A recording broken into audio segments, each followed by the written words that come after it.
देखो मैं defective return का बात करेंगे अब। डिफेक्टिव रिटर्न का मतलब होता है कि तुम रिटर्न फाइल किए लेकिन तुमको लग रहा है कि इसमें कुछ गलती हो गया, अब तुमको ठीक करना है।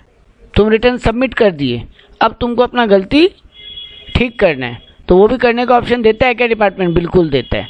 मिस्टेक्स को ऑलवेज रेक्टिफाई करने का मौका मिलता ही है। तो देखो मीनिंग क्या लिखे, एनी कॉलम नॉट फिल्ड, तुम कोई कॉलम भरना भूल गया, कोई डॉक्यूमेंट फाइल करना भूल गया, ऑडिट रिपोर्ट सबमिट करना भूल गया, या टीडीएस कटा था उसका प्रूफ का वहाँ पे लिखना भूल गया, तुमको एडवांस टैक्स दिया था लेकिन तुम उस समय जब रिटर्न फाइल करा था तो वहाँ लिखना भूल गया कि एडवांस टैक्स ऑलरेडी दिया हुआ है, तो ये सब चीज़ तुम वहाँ पे देना भूल गया। Assessing officer found that these defects and intimate to SSC and give an opportunity to rectify। एओ को गलती मिल गया, तुम्हारा असेसिंग ऑफिसर को ये तुम्हारा मिस्टेक दिख गया, तो वो तुमको अपॉर्चुनिटी देगा कि तुम अपना डिफेक्ट को ठीक कर लो। देखो तुम खुद अपना गलती ढूंढे और ठीक किया, उसको रिवाइज रिटर्न बोलते हैं। मयंक अनम्यूटेड रहो तुम, क्योंकि तुम अकेले ही हो आज। तो हम बोल रहे हैं कि तुम जो रिटर्न फाइल किए उसमें अगर तुमको गलती मिला खुद, उसको क्या बोलते हैं? हम लोग लास्ट क्लास में जो पढ़े उसको बोलते हैं रिवाइज रिटर्न। रिवाइज रिटर्न जब मेरे हाथ से गलती हो जाता है तुम्हारे को, और तुम ही अपना गलती पकड़ भी लिया, फाइल करने के बाद तुमको अपना गलती मिल भी गया तुम, और ये होता है डिफेक्टिव रिटर्न, मतलब ऑफिसर गलती पकड़ा तुम्हारा और वो तुमको एक मौका दे रहा है, उसको समझ में आ गया ये जेन्युइन मिस्टेक है, ये मतलब जानबूझ के नहीं किया तुम, मिस्टेक है, तो वो तुमको एक अपॉर्चुनिटी दिया। तो within 15 days from date of intimation served, वो तुमको जब इंटीमेट करेगा उसके 15 दिन के अंदर अंदर, या फिर वो तुमको अगर एक्स्ट्रा टाइम देता है तो जितना एक्स्ट्रा टाइम दिया इसके अंदर अंदर तुमको रिटर्न फाइल कर देना है, अपनी रिटर्न को ठीक कर देना है। तो वो तुमको 15 दिन का टाइम देंगे कि वो खुद ही करके दे देगा? नहीं, वो कैसे कर देगा? तुम अपना एडवांस टैक्स का डिटेल भरना भूल गया, तुम एडवांस टैक्स दे के रखा था मयंक, लेकिन तुम वहाँ डिटेल देना भूल गया। तुम लिखा कि तुम्हारा ऑडिट हुआ लेकिन ऑडिट रिपोर्ट को अटैच करना भूल गया, तो वो कैसे करेगा अटैच? उसके पास थोड़ी ना तुम्हारा डॉक्यूमेंट, वो तो तुमको मौका देगा, तुमको एक 15 दिन का टाइम देगा या फिर जितना एक्सटेंडेड टाइम देगा। तुम बोल रहे, मान लो तुम कहीं बाहर है, तुम बोला हम तो 15 दिन में नहीं कर पाएंगे, तो बोला ठीक है तुमको 25 दिन देते हैं। ऐसे क्या कॉन्टैक्ट नंबर और सब दे देता है वो लोग? ऑब्वियस बात है, तुम जब रिटर्न फाइल करता है तो तुम्हारा वहाँ पे कॉन्टैक्ट नंबर, ईमेल आईडी सब जाता है, मेल आता है बकायदा, फोन थोड़ी नहीं करेगा वो तुमको, कोई मेल आएगा, हाँ तुम्हारे मेल में आएगा। तो जब रिटर्न फाइल करते हो तो मेल आईडी वहाँ हमेशा लिखते हो। तो तुमको विद इन 15 डेज या extended time allowed by AO, if still SSC gate delayed, वो तुमको जितना टाइम दिया तुम उसमें भी नहीं कर पाए, बट उसके बाद कर दिया, वो तुमको टाइम दिया 20 दिन का, 20 दिन भी बीत गया, तुम 21वां 22वां दिन गलती सुधार दिया, तो एओ ना उस गलती को मान लेगा और तुम्हारा रिटर्न को ठीक कर लेगा। लेकिन अगर उसके बोलने के बाद भी तुम रेक्टिफाई नहीं किया तो वो ये एज्यूम करेगा कि तुम रिटर्न फाइल ही नहीं किया, फिर वो अपने हिसाब से तुम्हारे इनकम को एसेस करेगा। तो देखो लास्ट हो गया सर। हाँ, लास्ट में क्या लिखे? Still no rectification, AO can take it as invalid return and can assume and as assessee is not filed the return. Penalty और भी तो लगेगा सर फिर? नहीं, पेनल्टी क्या लगेगा, वो तुम्हारा वो मान लेगा कि तुम रिटर्न फाइल किए ही नहीं, तो वो अपने हिसाब से, हाँ 234 एबीसी का इंटरेस्ट वगैरह लगेगा। अब आते हैं वेरिफिकेशन ऑफ रिटर्न। मयंक जब अपने रिटर्न फाइल करते हैं तो उसको वेरीफाई भी करते हैं, मतलब एक तरीके से वहाँ पे अपना सिग्नेचर देते हैं। तो कौन देगा वो सिग्नेचर? अगर ये इंडिविजुअल रिटर्न है, मतलब तुम्हारे मेरे जैसे आदमी का, सैलरीड पर्सन का या सोल प्रोप्राइटरशिप बिजनेस वाले का रिटर्न है, तो इंडिविजुअल खुद ही अपना साइन करेगा। और अगर इंडिविजुअल वहाँ पे एब्सेंट है या वो साइन नहीं कर सकता तो उसका कोई ऑथोराइज्ड पर्सन साइन करेगा। ठीक है, अगर ये इंडिविजुअल रिटर्न है तो फिर इंडिविजुअल खुद अपना रिटर्न फाइल करेगा। मान लीजिए मेरे पापा रिटर्न फाइल करते हैं, हाँ, और पापा अवेलेबल नहीं है, तो कौन करेगा? तुम्हारे पापा रिटर्न फाइल करते हैं लेकिन सिग्नेचर तो तुम्हारा ही होगा ना। नहीं, हम तो कभी नहीं किए, जबकि मेरे नाम का आईटी फाइल तो है। अरे बाबा, आजकल ऑनलाइन वेरीफाई हो जाता है, साइन नहीं करना पड़ता है। लेकिन अगर सिग्नेचर वाला कहानी आए तो जनरली खुद सिग्नेचर करते हैं या फिर हमारे बिहाफ में कोई अथराइज पर्सन होता है वो साइन करते हैं। हाँ, तब आप अपने आप को रखे होंगे। हाँ, वही करते होंगे। एचयूएफ, अगर एचयूएफ का रिटर्न फाइलिंग है ये, तो उसका कर्ता साइन करेगा। एचयूएफ का हेड कर्ता होता है ना, हाँ, तो कर्ता साइन करेगा। और अगर कर्ता एब्सेंट है तो कोई भी एडल्ट फैमिली मेंबर, मतलब 18 साल से ऊपर का, ठीक है। ठीक। अगर पार्टनरशिप फर्म है तो मेन मैनेजिंग पार्टनर जो होगा, मतलब एक्टिव पार्टनर, वो साइन करेगा। एक्टिव पार्टनर, हाँ सर एक्टिव पार्टनर तो एक से ज्यादा भी हो सकते हैं, तो हाँ, तो कोई एक जन साइन कर देगा। तो मैनेजिंग पार्टनर बता के रखना पड़ता है कि वो एक जन मैनेजिंग पार्टनर कौन है, कौन सिग्नेटरी पावर रखेगा, ये तुम लोगों को डिसाइड करके रखना पड़ेगा। तो वो साइन करेगा। और अगर कोई रीजन से वो नहीं कर सकता है तो कोई भी एडल्ट पार्टनर। अच्छा, अगर एलएलपी है तो, अगर लिमिटेड लायबिलिटी पार्टनरशिप वाला बिजनेस है तो डेजिग्नेटेड पार्टनर साइन करेगा। और अगर डेजिग्नेटेड पार्टनर नहीं है तो कोई any other partner. Sir limited liability का मतलब 10 लाख का लाइबिलिटी मेरा, बाद में मेरा कोई लाइबिलिटी नहीं। एलएलपी नहीं पढ़े हो मयंक, कंपनीज में जहां पर अपने पढ़ते हैं कि पार्टनरशिप और कंपनी का हाइब्रिड फॉर्मेट का एक नया ऑप्शन मिला बिजनेस चलाने का, लिमिटेड लाइबिलिटी है पार्टनर्स का भी। लेकिन भाई एलएलपी इतना बढ़िया से पढ़े और आज पूछ रहे हो एलएलपी क्या होता है। सॉरी मयंक, ये सब चीज तो भूलने का होता ही नहीं है। अगली बार नहीं होगा। पार्टनरशिप फर्म से लोग बहुत जन ऐसा है जो पार्टनरशिप फर्म जैसा बिजनेस नहीं करना चाहते। उनको लगता है कि पार्टनरशिप फर्म में हर पार्टनर का अनलिमिटेड लायबिलिटी होता है, 20 से ज़्यादा पार्टनर नहीं हो सकता, तो कैपिटल भी कम लगेगा। तो बहुत सारा पार्टनरशिप में लिमिटेशंस है। और बहुत जन कंपनी बिजनेस भी नहीं करना चाहता, क्योंकि कंपनी बिजनेस में बहुत सारा नियम कानून है, बहुत डॉक्यूमेंटेशन है, तो वो सब भी हम मेंटेन नहीं करना चाहते। तो गवर्नमेंट एक हाइब्रिड सिस्टम दिया, लिमिटेड लायबिलिटी पार्टनरशिप, पार्टनरशिप से बड़ा लेकिन कंपनी से छोटा, दोनों का अच्छा फीचर को एक जगह डाल दिया। एलएलपी का सेपरेट लीगल एंटिटी है। एलएलपी में लायबिलिटी पार्टनर जितना कैपिटल लगाया उतना ही उसका लिमिट है, उससे ज़्यादा उसके पॉकेट से नहीं देना पड़ेगा। अनलिमिटेड नंबर ऑफ पार्टनर रख सकते हो तुम। तो एलएलपी दोनों का पॉजिटिव साइड रहती है और उसको फिर मयंक बोलो कम सुनो यार, क्योंकि ये बहुत बढ़िया से समझाया हुआ चीज फिर तुम पूरा भूले हुए बैठे हो। तो यहाँ पर दोनों का मिक्स बैच रख दिया, एक हाइब्रिड सिस्टम, ये है एलएलपी। एलएलपी में डेजिग्नेटेड पार्टनर बोल के एक पार्टनर होता है, एक पार्टनर को तुमको डेजिग्नेटेड बनाना पड़ता है। तो यहाँ पर डेजिग्नेटेड पार्टनर साइन करेगा। और अगर डेजिग्नेटेड पार्टनर अवेलेबल नहीं है तो एनी पार्टनर। अब बात करते हैं लोकल अथॉरिटी का, मतलब म्युनिसिपैलिटी या फिर तुम्हारा क्या बोलते हैं पौर सभा, ये सब जितने होते हैं ना, पंचायत, इनमें इनका भी रिटर्न फाइलिंग होता है। पॉलिटिकल पार्टी, इन लोगों का रिटर्न कौन साइन करेगा? ये लोग अपने यहाँ पे एक आदमी को प्रिंसिपल ऑफिसर बोल के रखते हैं। ये जितने भी म्युनिसिपल कॉर्पोरेशन हैं ना, उनमें एक प्रिंसिपल ऑफिसर होता है, तो वो प्रिंसिपल ऑफिसर साइन करेगा। अगर पॉलिटिकल पार्टी है तो पॉलिटिकल पार्टी का सीईओ साइन करेगा। अगर कंपनी है तो कंपनी में एमडी साइन करेगा, मैनेजिंग डायरेक्टर। और अगर मैनेजिंग डायरेक्टर कोई कारण से एब्सेंट है तो फिर एनी डायरेक्टर साइन अप करेगा। और अगर कंपनी वाइंडिंग अप हो रहा है और वाइंडिंग अप के बाद रिटर्न फाइल हो रहा है कोई, तो लिक्विडेटर जो आएगा, जो कंपनी को बंद करवाने के लिए आता है, वो साइन करेगा। जो एसेट लायबिलिटी सारा डिस्ट्रीब्यूट करता है, हाँ, वो साइन करेगा। तो ये हुआ सिग्नेटरी, यानी वेरिफिकेशन ऑफ रिटर्न, यानी सिग्नेटरी कौन होगा। अब आते हैं तुमको रिटर्न फाइलिंग करने के लिए एक, जिनका भी इनकम टैक्स के दायरे में आते हैं उनको पैन नंबर रखना पड़ता है। तो पैन क्या है? एक अल्फा न्यूमेरिक 10 डिजिट नंबर है। 10 डिजिट और कोड है उसमें, मतलब कुछ डिजिट है कुछ कोड है, मतलब अल्फ़ाबेट्स है। तो अल्फ़ा डिजिटल बोलते हैं इसको, इसीलिए अल्फ़ा न्यूमेरिक, क्योंकि अल्फ़ाबेट्स भी है और नंबर भी है। 10 डिजिट का पैन नंबर होता है, परमानेंट अकाउंट नंबर।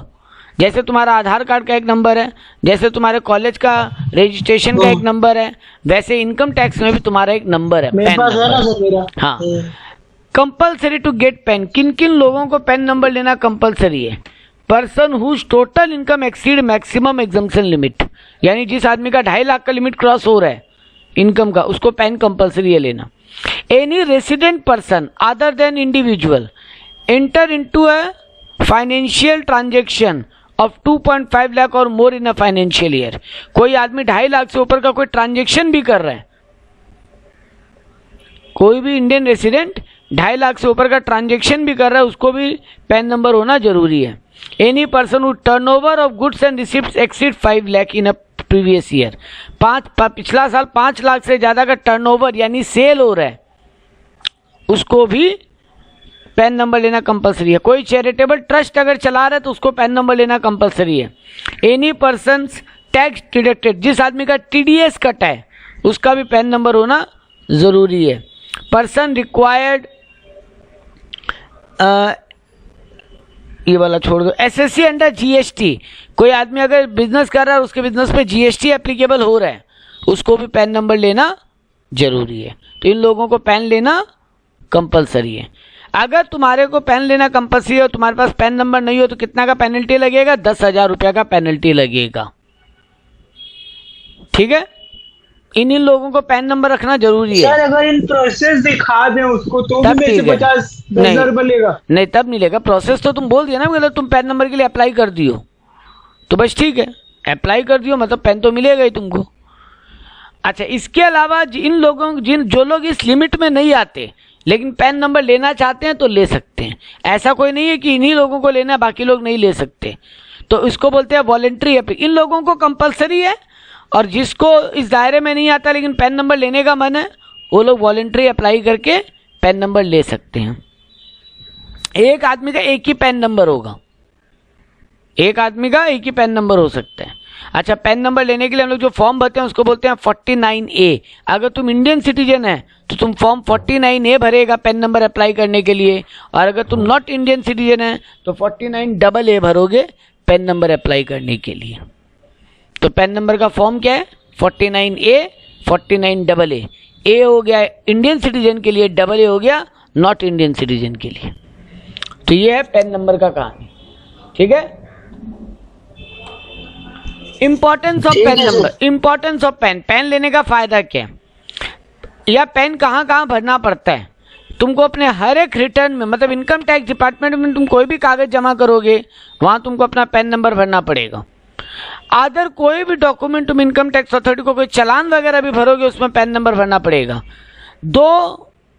अगर तुम गाड़ी बेच रहे हो, सेल ऑफ मोटर व्हीकल, तो जब सेल करोगे तो उसके डॉक्यूमेंट पे पैन नंबर भरना पड़ेगा। बैंक अकाउंट खोलोगे तो पैन नंबर देना पड़ेगा। क्रेडिट कार्ड अप्लाई करोगे पैन नंबर देना पड़ेगा। डीमेट अकाउंट खोलोगे मतलब शेयर मार्केट में लेन देन करोगे पैन नंबर भरना पड़ेगा। पेमेंट एक्सेस ऑफ 50,000, 50,000 से ज़्यादा का LIC पेमेंट या बैंक डिपॉजिट करने जाओगे ना, बैंक में अगर 50,000 से ऊपर कैश जमा करोगे वो लोग तुमसे पैन नंबर मांगेगा। और अगर TDS का सर्टिफिकेट वगैरह लेना है तो वहां भी पैन नंबर भरना पड़ेगा। सुपर, हमको ये चीज समझ नहीं है यार। बोलो। अगर हम 50,000 से ऊपर जमा करने जाएगा तो वो मेरे से पैन क्यों मांगे? क्योंकि तुम्हारा यानी इनकम अच्छा खासा हो रहा है, तुम 50,000 जैसा कैश जमा करते हो तो डिपार्टमेंट चाहता है कि तुम्हारा वहाँ पैन नंबर भरा रहे ताकि इनकम टैक्स डिपार्टमेंट कभी चेक करना चाहे तो कर सके।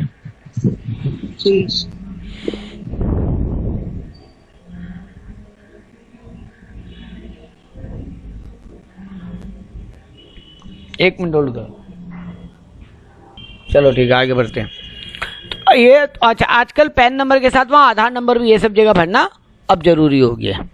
ठीक है, तो पैन और आधार तुमको दोनों भरना पड़ता है आजकल। अब मयंक आखिरी टॉपिक के ऊपर आते हैं, असेसमेंट प्रोसीड्योर हेडिंग है। देखो मयंक, तुम तो रिटर्न जमा कर दिए, अब डिपार्टमेंट उसको चेक भी करेगा ना। इस चेक करने को बोलते हैं असेसमेंट करना, मतलब वो तुम्हारे इनकम को एसेस करेगा, एनालाइज करेगा। ठीक है, तो पहला सेक्शन पढ़ते हैं, सेक्शन 140A। इसका नाम है सेल्फ असेसमेंट, मतलब तुम अपना इनकम खुद ही एसेस कर रहे हो। देखो मैं मैक्सिमम रिटर्न का तुमको बोले ना, स्क्रूटनी होना पॉसिबल नहीं है।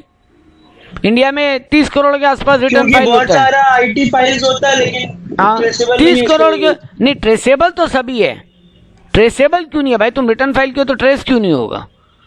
लेकिन प्रॉब्लम है कि 30 करोड़ रिटर्न फाइल हुआ तो क्या इंडिया में इनकम टैक्स ऑफिसर के लिए कमी होता है? कमी का ही बात नहीं है, खाली ये लॉजिकली भी प्रैक्टिकली भी पॉसिबल नहीं है ना मयंक कि 30 करोड़ फाइल को चेक किया जाए। और कैसे चेक करेगा? चेक करने का मतलब हो गया हर एक से डॉक्यूमेंट। देखो मयंक, आजकल जो रिटर्न फाइल होता है ना उसमें कोई डॉक्यूमेंट अटैच नहीं होता। ठीक है, ई रिटर्न होता है। हाँ, ई रिटर्न होता है। तो तुम अपने हिसाब से बताए कि तुम सैलरी कमाए 3 लाख रुपया, तुम अपने हिसाब से बताए तुम कैपिटल गेन कमाए 1 लाख रुपया। अब डिपार्टमेंट को अगर चेक करना होगा तो तुमसे सारा डॉक्यूमेंट मंगवाना पड़ेगा, तभी तो चेक कर पाएगा। हाँ, हम अगर बोला हम 3 लाख सैलरी कमाता है तो मेरे से सैलरी स्लिप मंगवाएगा या मेरा बैंक स्टेटमेंट मंगवाएगा जिसमें सैलरी एंटर करता है। हम बोले कि मेरा घर भाड़ा हम कमाए 1,80,000 रुपया साल का, 15,000 रुपया महीना हम भाड़ा के किराए पे घर दे के रखे, वहां से रेंट कमाए, तो मैं कोई डॉक्यूमेंट प्रूफ तो मंगवाना पड़ेगा ना वो लोग को, अगर चेक करना है तो। क्या मैं पॉसिबल है 30 करोड़ लोगों का डॉक्यूमेंट प्रूफ मंगवाना और चेक करना? उसको नहीं है। इसीलिए डिपार्टमेंट बोलता है मैक्सिमम रिटर्न को तुम जो भरे हो उसी को हम फाइनल मान लेंगे। छोटा मोटा फाइल को गवर्नमेंट माथा नहीं लगाता, बोलता तुम जो भरे हो उसी को हम फाइनल मान लेंगे। तो तुम जब अपना डिटेल भरे हो उसको बोलते हैं सेल्फ असेसमेंट। तुम अपना इनकम खुद एसेस किए हो ना कि हम इतना इतना कमा रहे हैं, इसको बोलते हैं सेल्फ असेसमेंट। तो देखो हम क्या लिखा है, assessee itself responsible to determine taxable income and tax liability and pay tax. मतलब तुम खुद जिम्मेदार है कि तुम अपना टैक्सेबल इनकम निकालो, उस पर टैक्स कैलकुलेट करो और टैक्स जमा करो before filing return to be paid. अगर रिटर्न फाइल करने के पहले पहले ये पेमेंट करो और फिर अपना रिटर्न फाइल करो। ठीक है, तुम अपना एडवांस टैक्स खुद कैलकुलेट करो और अपना एडवांस टैक्स जमा करो। तो तुम जो खुद करके जमा दे रहे हो उसको बोलते हैं सेल्फ असेसमेंट। ठीक है, तो 140 ए क्या बात किया, सेल्फ असेसमेंट। अब उसके बाद कुछ एक फाइल होता है जिनको आईटी डिपार्टमेंट भी असेस करता है, तो assessment bye IT department section 143(1), इसको बोलते हैं इंटीमेशन। देखो मैं मैक्सिमम रिटर्न को गवर्नमेंट जो तुम फाइल किए, जो तुम सेल्फ असेसमेंट के नाम पे फाइल किए, उसी को फाइनल मान के तुमको एक नोटिस भेज देता है, यहां तुम्हारा रिटर्न एक्सेप्ट हो गया। ठीक है ना, तो तुमको जो गवर्नमेंट जवाब भेजेगा, तुम तो फाइल कर दिए सेल्फ असेसमेंट के नाम पे अपना रिटर्न, अब गवर्नमेंट उसको चेक नहीं किया, बस आंख से गो थ्रू कर लिया और उसी को फाइनल मान के तुमको एक मेल भेज दिया, क्या तुम्हारा रिटर्न को हम लोग एक्सेप्ट कर लिए, कंफर्मेशन मेल मार दिया। Confirmation mail, exactly. तो उस कंफर्मेशन मेल को बोलते हैं इंटीमेशन। इंटीमेशन मतलब तुमको इंटीमेट किए, तुमको खबर भिजवा दी। ठीक है ना, तो सेक्शन 143(1) बोलता है इंटीमेशन। इसका टाइम लिमिट क्या है, 1 year from the end of the financial year in which the return is made. जिस फाइनेंशियल ईयर में तुम रिटर्न भरे हो उसके 1 साल के अंदर अंदर इंटीमेट कर दिया जाएगा तुमको। ठीक है, देखो इंटीमेट में क्या क्या इंटीमेट कर सकते हैं कि तुम्हारा रिटर्न को एग्जैक्टली मान लिए हम लोग, या फिर ये बोल सकते हैं कि कुछ अरिथमेटिकल एरर है, कोई तुम क्लेम किया है, कोई छूट मांगा है तुम गवर्नमेंट से जो इनकरेक्ट लग रहा है गवर्नमेंट को, या तुम्हारा कोई क्लेम को डिसअलाउ किए, तुम कोई डिडक्शन मांगा है, तुम 80 सेक्शन पढ़े थे ना, 80C में तुम LIC में इन्वेस्ट किया है, मेडिकल में इंश्योरेंस किया है, तो हाँ क्या चीज, डिपेंडेंट वाला, हाँ वो सारा चीज सेक्शंस, तो ना वो सब सेक्शन में अगर तुम इन्वेस्ट किए है लेकिन गवर्नमेंट को तुम्हारा डॉक्यूमेंट ठीक नहीं लग रहा है, तो गवर्नमेंट तुमको बोल सकता है ना डिसअलाउ कर दिया, हम नहीं अलाउ करेंगे। तो ये बट अगर वो 1 साल बाद मेरे को बोलेगा तो हम 1 साल पहले का रिटर्न खोल के चेंज करेगा उसको। 1 साल टाइम लोग माल रखा है अपने पास, जनरली 1 साल लगाता नहीं है मयंक। देखो मयंक, अगर बोलो 2 ही महीना का टाइम रख लेगा तो फिर सबको ही बोलेगा 2 महीना में जवाब दो, नहीं तो हम तो मान लेंगे तुम फाइनल मान लिए मेरा। तो गवर्नमेंट अपने हाथ में टाइम रखा, गवर्नमेंट अपने हाथ में टाइम रखा 1 साल का, कि हम 1 साल तक तुमको बोल सकते हैं, लेकिन जनरली 1 साल लेता नहीं। ठीक है, तो 1 साल तक का 143(1) का इंटीमेशन का टाइम लिमिट है। जनरली तुमको जो इंटीमेशन भेजता है, एक्नॉलेजमेंट भेज देता है कि तुम्हारा रिटर्न को हम लोग एक्सेप्ट कर लिए, जाओ। दूसरा सेक्शन आया section 142, issue of notice to the assessee by assessing officer. तुमको एक नोटिस आएगा, मतलब तुम्हारा रिटर्न जो तुम सबमिट किया उसको लोग एक्सेप्ट नहीं कर रहे हैं। If SSC has not file the return, ये नोटिस कब कब आएगा, तुम रिटर्न ही फाइल नहीं किया मयंक, टाइम पूरा हो गया और तुम रिटर्न फाइल नहीं किया, तो तुमको एक नोटिस आ सकता है। 15 मार्च तक नहीं किया, हाँ तो ये लोग दे दिए। नहीं, 15 मार्च तक तो एडवांस टैक्स देने का होता है। 31 जुलाई, 31 मार्च, 31 जुलाई, इंडिविजुअल का 31 जुलाई और उसका 30 सितंबर। हाँ, तो तुम रिटर्न फाइल नहीं किया तो तुमको एक नोटिस भेजेगा, उस नोटिस का सेक्शन नंबर है 142। एओ अच्छा अगर तुम रिटर्न फाइल कर दिया था लेकिन असेसिंग ऑफिसर को डाउट है कि तुम जो जानकारी भरा है वो ठीक नहीं है, तो वो तुमसे कुछ डॉक्यूमेंट मंगवा सकता है चेक करने के लिए, तो उसके लिए भी 142 का ही नोटिस है। या फिर तुमसे कोई इंफॉर्मेशन मांग सकता है, मतलब बोला डॉक्यूमेंट नहीं चाहिए बट हमको इस फिगर का ब्रेकअप बताओ। जैसे तुम लिख दिया कि तुम है ना ट्यूशन पढ़ा के 3 लाख रुपया कमाया, तो तुम क्या चीज का ट्यूशन पढ़ा रहे हैं वो सब इन्फॉर्मेशन तुमसे मांग सकते हैं। तो तुम अगर तुम रिटर्न फाइल नहीं किया तो तुमको नोटिस भेज सकते हैं। अगर तुम रिटर्न फाइल तो कर दिया लेकिन उनको डाउट हो रहा है तो कुछ डॉक्यूमेंट मंगवा सकते हैं, कुछ इन्फॉर्मेशन मंगवा सकते हैं। तो जब तुमको ये बोलेगा ये दो, तो कैसे बोलेगा? मुंह से फोन करके बोलेगा? नहीं सर, नोटिस भेजेगा ना, एक नोटिस, फॉर्मल नोटिस आएगा। उस नोटिस का सेक्शन नंबर है 142। अच्छा ये नोटिस आता है 142A to 2D के अंदर। इस नोटिस का टाइम पीरियड 1 साल, ठीक है। अब आता है 143(3) स्क्रूटनी असेसमेंट, मतलब बहुत डाउट है गवर्नमेंट को तुम्हारे रिटर्न के ऊपर, मतलब लग रहा है कि बहुत कुछ गड़बड़ है उसमें, तो लोग अब वो लोग तुमको स्क्रूटनी में डालेगा। तो स्क्रूटनी का नोटिस होता है 143(3). If AO consider that SSC has understated the income, AO को लग रहा है कि तुम इनकम जानबूझ के कम दिखाए, या ओवरस्टेटेड द लॉसेस, जानबूझ के ज्यादा लॉस दिखाए, या फिर अंडर टैक्स पैड, मतलब तुम टैक्स कम पे किए। उसको लग रहा है या तो इनकम ज्यादा दिखाए, खर्चा इनकम कम दिखाए, सॉरी खर्चा ज्यादा दिखाए, या फिर टैक्स कम दिए, तो वो तुम्हारे फाइल को स्क्रूटनी में डालेगा। ठीक है, make a scrutiny, time limit है 6 महीना, स्क्रूटनी में डालने का टाइम लिमिट 6 महीना, एक्सेप्ट होने से 6 महीना तक ना। 6 months from the end of the financial year in which the return has been furnished. तुम रिटर्न जब फाइल किए उस फाइनेंशियल ईयर के बाद से 6 महीना, तो तुम मान ले 19-20 का रिटर्न 20-21 में फाइल करेगा ना, हाँ। तो 20-21 कब खत्म होगा? 21 मार्च 2021, हाँ। तो उसके 6 महीना के अंदर, मतलब सितंबर 2021 के अंदर तुम्हारे को डिटेल मंगवा सकता है। If after giving opportunity of being heard may make an order of tax payment और रिफंड, तुमको अपॉर्चुनिटी देगा, वो तो तुम पे इल्जाम लगा दिया कि तुम कम इनकम दिखाए, ज्यादा खर्चा दिखाए, तुम भी तो साबित करेगा कि हम नहीं दिखाए, तो उसको कोर्ट ले जाएगा ना सर। तुमको अपॉर्चुनिटी देगा, तुमको अपॉर्चुनिटी देगा, ठीक है।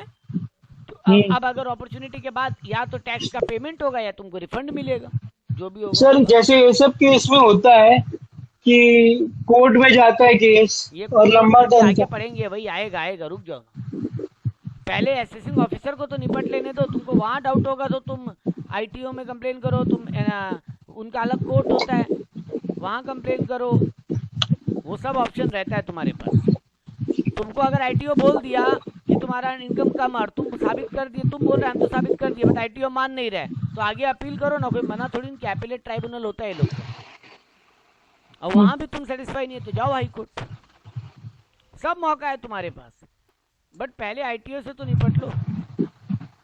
तो ये तुम्हारा या तो कैलकुलेशन करके टैक्स पेमेंट बताएगा या कोई रिफंड निकलेगा। ये पूरा कहानी खत्म करने का उसको 12 महीना मिलेगा from the end of the assessment year.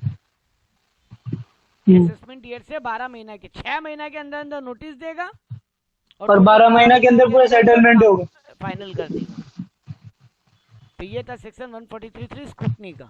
अब आते हैं सेक्शन 144 बेस्ट जजमेंट असेसमेंट। इसको हम लोग बज बोलते हैं, बाजा बजाना। होता क्या है, तुम रिटर्न फाइल ही नहीं किया, ठीक है, तुम रिटर्न फाइल ही नहीं किया, या वो तुमको नोटिस भेजा रिटर्न फाइल करो, 142 में नोटिस भेजेगा ना, तुम 139(1) के हिसाब से रिटर्न फाइल करता है ना, सेक्शन 139(1), तुम उसके हिसाब से रिटर्न फाइल नहीं किया मयंक, तो वो तुमको 142 का नोटिस भेजेगा। तुम नोटिस के बाद भी रिटर्न फाइल नहीं किया मयंक, अब आईटीओ के पास क्या है, वो अल्टीमेटली अपने हिसाब से तुम्हारा इनकम को एसेस करके तुम्हारा टैक्स कैलकुलेट करके तुमको नोटिस भेजेगा, इतना टैक्स जमा कर दो। देखो भैया, तुमको नॉर्मल टाइम तो मिला ही था जुलाई और सितंबर का, सेक्शन 139 के हिसाब से वो भी हम क्रॉस कर दिया, तुम वो क्रॉस किया, तुमको उसके बाद इनकम टैक्स डिपार्टमेंट नोटिस भेजा सेक्शन 142 का कि भैया अपना रिटर्न फाइल कीजिए, आप वो भी नहीं किए, तो डिपार्टमेंट क्या करेगा, डिपार्टमेंट अपने हिसाब से तुम्हारा इनकम कैलकुलेट कर लेगा और टैक्स कैलकुलेट करके तुमको बोलेगा जमा दो। सर बट एक क्वेश्चन है, हाँ। हम उसके हिसाब से पैसा भरने क्यों जाएगा? तो तुमको अगर ज्यादा दिखाएगा तो मौका मेरे को मिला था, नुकसान। तुमको तो मौका मिला था, तुम्हारा नॉर्मल टाइम लिमिट, उसका नोटिस सब तो तुम पार कर गए, तो तुम क्या कर रहे थे, सो रहे थे क्या पहले? तुमको तो नॉर्मल टाइम मिला था कि नहीं मिला था? हाँ तो तुम क्यों नहीं किए? तुम अब किस बात का रो रहे हो कि हम उसके हिसाब से क्यों जाएं? तो उसके हिसाब से नहीं जाना था तो तुमको तो नोटिस भेजा ही था, तुमको तो पहले नॉर्मल टाइम लिमिट मिला था, तुम नहीं किए। फिर नोटिस पीरियड भी मिला, तुम नहीं किए, तो अब हम क्या करें? और कितना तुम्हारा इंतजार करें? ठीक है, ठीक है सर। अच्छा, डिपार्टमेंट जो नोटिस भेजेगा तुमको उसके हिसाब से अपॉर्चुनिटी ऑफ बीइंग हर्ड भी मिलेगा, अपना बात रखने का मौका मिलेगा। तुम फिर साबित कर दो कि वो जितना इनकम दिखाया वो ज्यादा है, तुम्हारा एक्चुअल इनकम इतना निकल के आ रहा है, ठीक है, सुनवाई तो तुम्हारा हो गई। और ये पूरा सर बट आप जब पहला केस में मेरे को बोल रहे कि मैं रिटर्न ही फाइल नहीं किया, तो अब तुम करो, वो तो अपने हिसाब से कैलकुलेट कर दिया, अब तुम साबित कर, वो तुम्हारा रिटर्न खुद फाइल कर दिया सेक्शन 144 के हिसाब से, हाँ, वो तुम्हारा रिटर्न खुद फाइल कर दिया। तो अभी इस केस में मेरे को वापस रिटर्न बनाना पड़ेगा, उसको प्रूव करना पड़ेगा, उसके रिटर्न को तुम कॉन्ट्राडिक्ट करो, साबित करो, प्रूफ देके। हाँ प्रूफ देके। तुमको 12 महीना का ये, और ये पूरा 144 का जो टाइम लिमिट है वो 12 महीने from the end of the assessment. तो ये सब डिपार्टमेंट खुद ब खुद कर सकता है। अब देखो मयंक, जो तुम बात बोल रहे थे, देखो यहाँ पे एक समरी चार्ट बनाया गया। सबसे पहले मयंक तुम्हारे पास मौका है, फ्लो चार्ट बनाया हुआ है, देखो तुम्हारे पास सबसे पहले मौका है रिटर्न फाइल करने का सेक्शन 139 के हिसाब से, जुलाई सितंबर। हाँ, मान लो तुम 139 का रिटर्न फाइल कर दिया,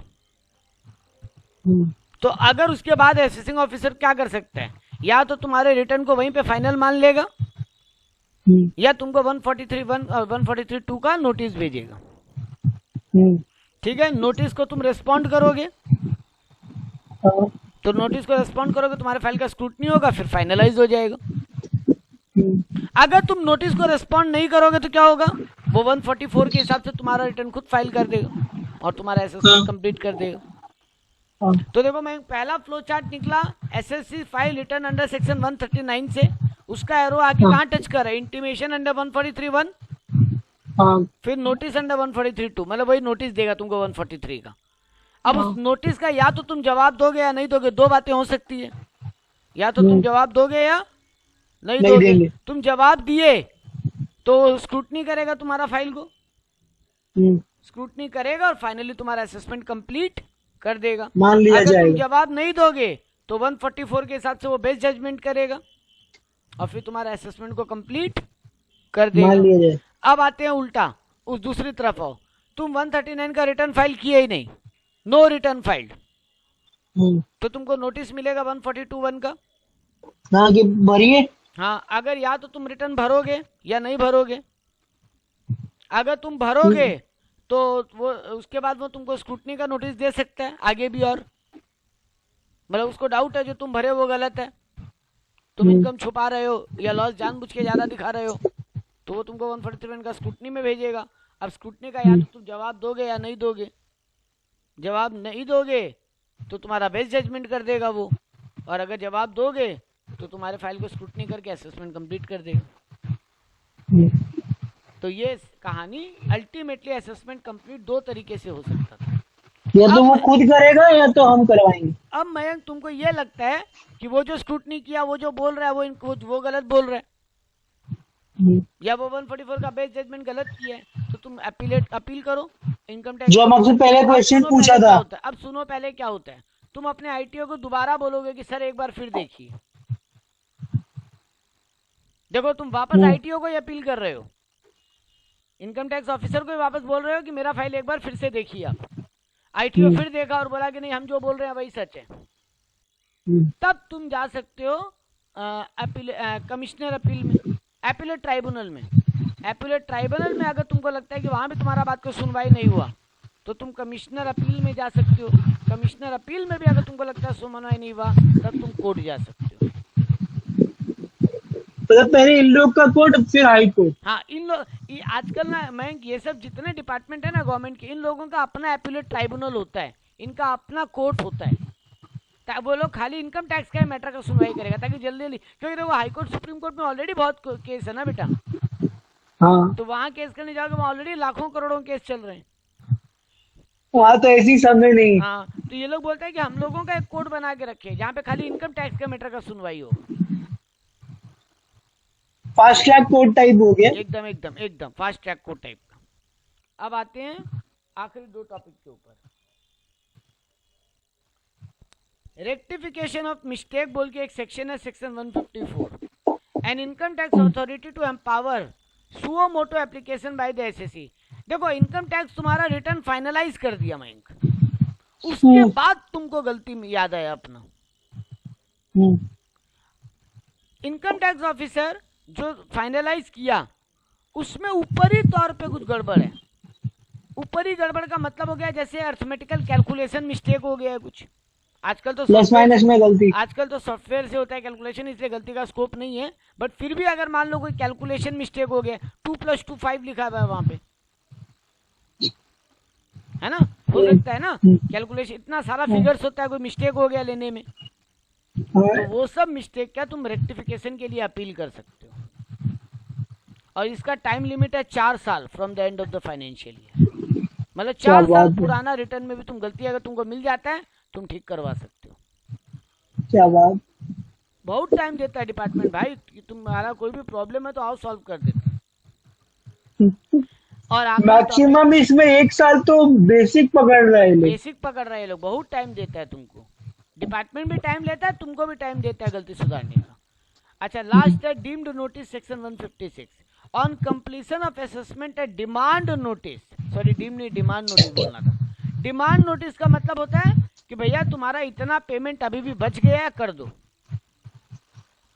डिमांड नोटिस मतलब इनकम टैक्स डिपार्टमेंट तुमसे डिमांड कर रहे हैं इतना पैसा भरो, हाँ पैसा भरो। तो ये सारा कैलकुलेशन होने के बाद डिमांड नोटिस भी जाता है कि सारा कैलकुलेशन के बाद कोई इंटरेस्ट या ये सब पैसा बच गया, 30 दिन का तुमको टाइम देगा बैंक, जब डिमांड नोटिस आएगा 30 दिन के अंदर पेमेंट करना पड़ेगा, और अगर 30 दिन में नहीं पेमेंट करते हो तो तुम डिपार्टमेंट से थोड़ा टाइम और मांग सकते हो, अगर वो लोग टाइम देता है तो ठीक, नहीं देता है तो फिर तुमको जितना लेट होगा 1% पर मंथ करके इंटरेस्ट देना पड़ेगा, जैसे इंटरेस्ट वाला का केस में था 1%। यहाँ पर अब यहाँ पर भी सेम है 1% पर मंथ, मतलब तुम 3 महीना देने में डिले हुए तो 3% ब्याज लगेगा, 5 महीना देने में डिले हुए तो 5% ब्याज लगेगा। तो डिमांड नोटिस भी एक थ्योरेटिकली क्वेश्चन पूछता है, ये बीकॉम में आया हुआ क्वेश्चन है इसलिए हम पढ़ा दिए। तो ये था मयंक असेसमेंट